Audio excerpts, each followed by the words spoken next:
So this week, I would like to talk about sharing too much with HR or your boss.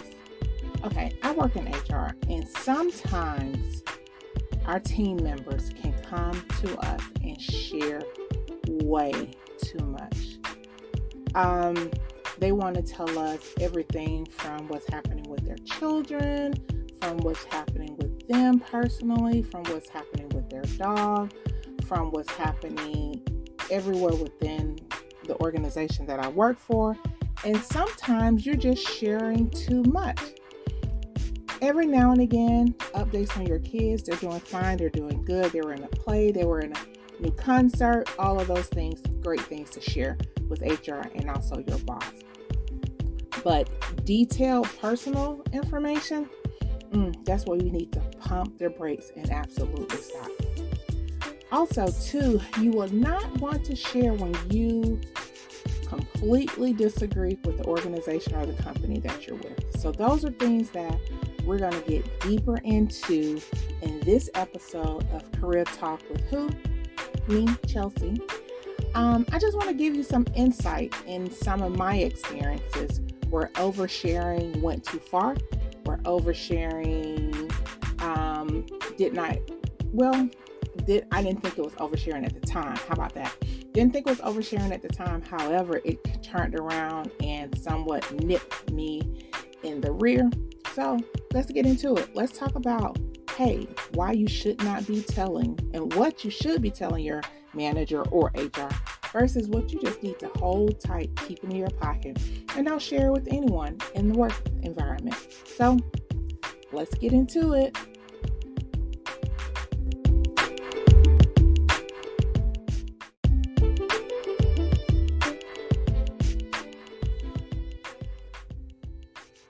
Okay, let's talk about it. Why should you not share certain things with HR and also your manager? You have to consider professionalism. Being too open about your personal opinions, especially if they do not directly relate to your job or to your work, could have you unknowingly causing yourself to have an unprofessional image. Let's consider that. It's important to bring your whole self to work. It's important to have great interactions with your boss. It's important to have great interactions with your work colleagues or your work friends. However, you just don't want to seem unprofessional in those interactions. And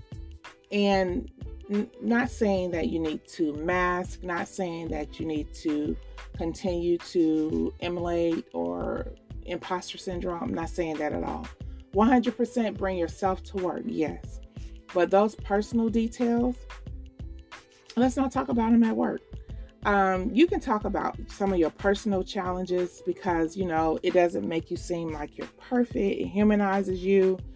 But sharing excessive details will definitely blur that line between professional boundaries.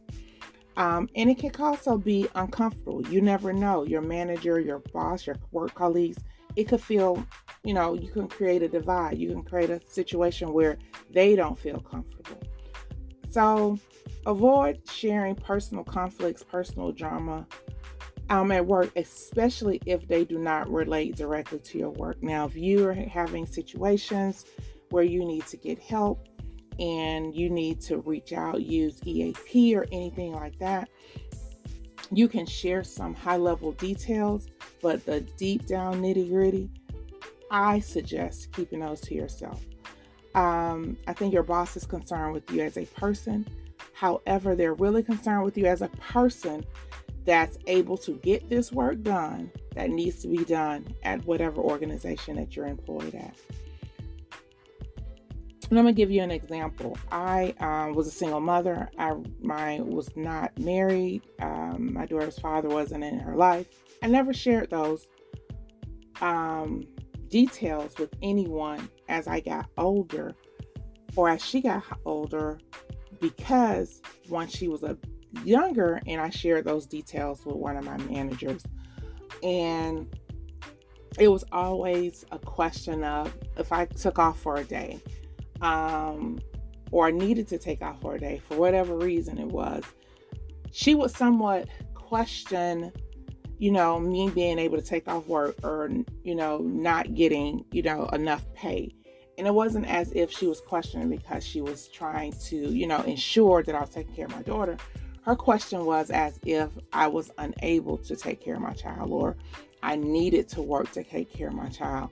And I felt like she constantly held it over me when I was working on something, and I would say, hey, wanted to finish this, so I needed a couple of hours of overtime. She made a comment once about me needing overtime to, my daughter was going on, it had a trip it was an overnight trip to Savannah for a weekend. And I mentioned that, I would, wanted her to go. I mentioned that I felt it cost too much, but I was still going to make sure she went. And I think maybe a couple of weeks after that, I told her that I was still working on something and I needed the overtime. And she mentioned, oh yeah, because your daughter has that trip to Savannah. No, not because my daughter has a trip to Savannah, because I want to get this finished so I can get it done and get it off my plate. But remember, I shared with her, my daughter had a trip to Savannah.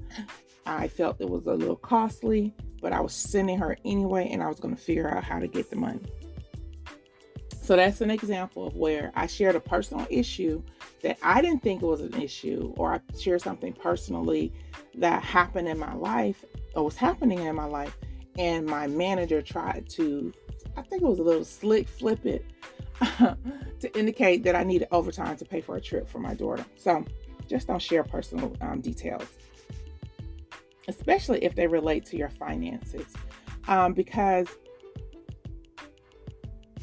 while you can get assisted at work with certain financial matters, especially if you have 401k, you can either pause your 401k contributions to assist you with money, so you can do a 401k loan. But those type of things you do not want to share with your manager, because you have no idea how you'll actually be perceived in the workplace. Like me being a single mother, just needing to work some extra hours because I wanted to finish something I was doing, not necessarily because I needed the money or needed the overtime. Yeah, overtime always helps. It's like extra. It's like, it can always help, but for that to be used against me, no. So pause sharing detailed personal information, especially anything financial information. And also too, don't share your health concerns. If it's not directly impacting work or require a work accommodation, sharing excessive medical details, it breaches your privacy, because let's think about it. You don't know who your manager is talking to. You don't know, or if you're telling someone in HR because you need to file FMLA or you need to do an accommodation, you don't know who they're actually talking to as well either.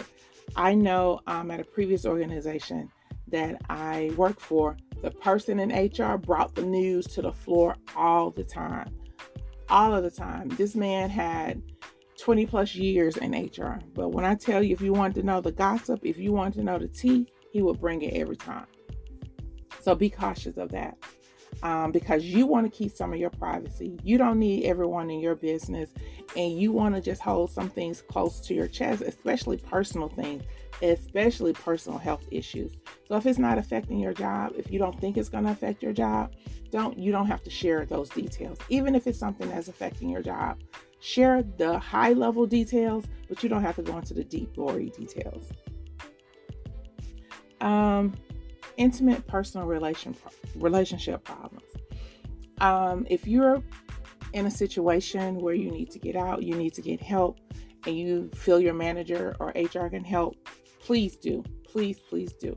However, just generally talking about your relationship, how your husband or your wife has gotten on your nerves, your partner, your spouse is getting on your nerves, how whatever, keep certain things at home.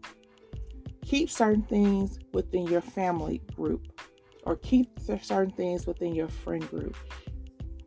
sharing those details, once again, it may cause people to be uncomfortable. It may be triggering for someone, and it could also make you look very unprofessional. So just think about the things that you share at work. Of course, share the great news. Share that your kid's on honor roll, that home run that your child got in the last game, that touchdown, that amazing solo performance. They got the lead in a play. All of those things are great. But just watch what you share. I would even say be cautious of sharing if your spouse got a promotion, because as I like to say, then people around you start clocking your dollars. If you get a new car, yes, get a new car, drive your new car to work. I just wouldn't brag about it. I would not brag about it in that setting, because you don't know who's envious of you. It could be your manager could be envious of you. So just be careful with what you share, because you don't want to end up looking unprofessional. You don't want people in your personal business. You definitely don't want people clocking your dollars trying to figure out, oh, she's a single parent. How can she afford this? Or she's a single parent. Her child went on this trip, or, oh, how is this person affording a Tesla? Or how is this person affording whatever it is they can afford? You don't want people in your business like that, especially at work. You come there to do a job. At the end of the day and the beginning of the day, what you owe your job is a day's work, and what they owe you is a day's pay. Am I saying don't make friends at work? I am not saying that at all. I've got some of my best friends that are in my life currently because I met them at work. However, it wasn't until I moved on to another position or I moved on to another company that I really got very, very deep in detail with them. I had friend groups, and that'll be another episode. Let's talk about friends at work. So before I just actually spill all the tea, so stay tuned. So I'll tell you about my experiences with having friends at work, and sharing too much with friends at work as well, and how that actually went. But thank you very much for listening in, tuning in. As always, drop questions below if you want me to talk about something specific. If you have any particular questions you would like for me to answer, use my comment section, or always, you can email me at ctwithchelsea@gmail.com. Look forward to sharing my heart, my professional experience, and my opinion and advice with you all later. Goodbye.